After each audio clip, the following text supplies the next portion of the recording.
Go. Ready when you are, Jordan. Okay.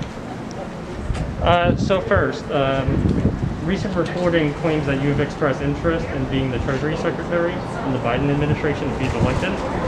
Can you confirm these claims asserted by fellow Democratic officials? We are 3 days out from making Donald Trump a one-term president, from putting Joe Biden and Kamala Harris in the White House, from flipping the Senate from red to blue, from electing Democrats up and down the ballot.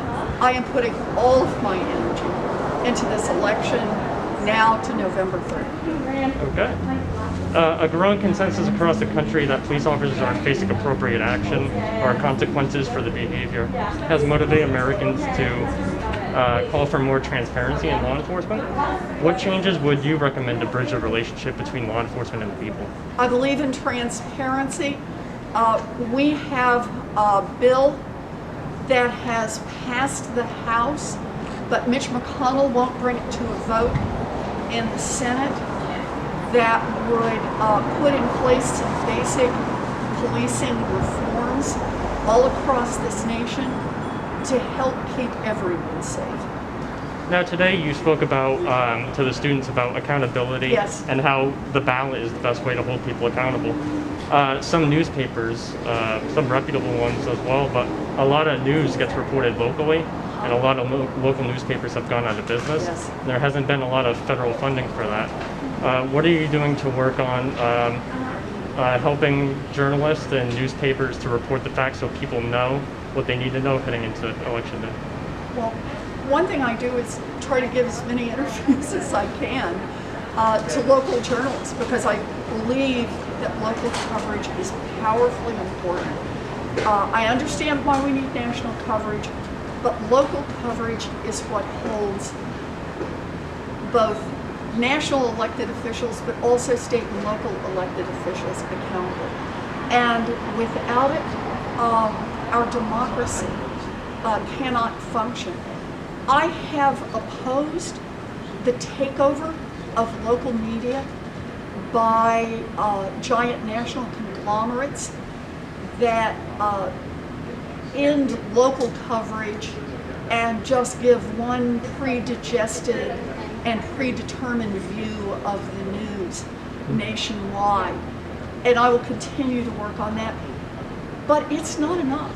I understand it. We're going to have to find other ways to support local media financially and make clear to everyone how local news is a critical part of a functioning democracy. Now, last two more questions. Sure.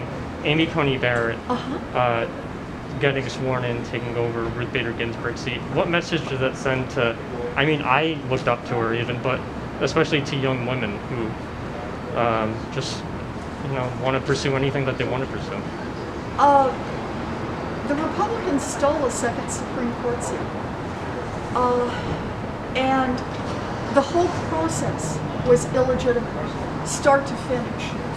Mitch McConnell made up a rule 4 years ago that in an election year, there would be no Supreme Court nominees. And then,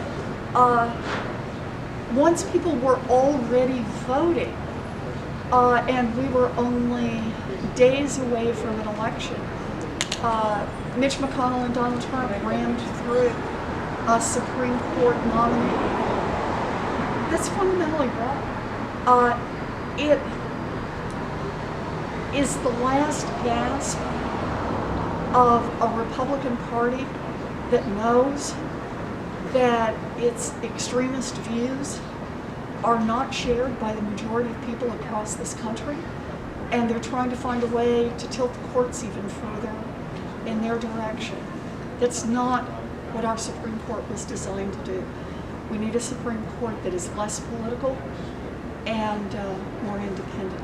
My last question is, projections indicate that this is going to be the largest voter turnout since 1908, Yes. large in part to young people who are standing right there, but also to mail-in voting.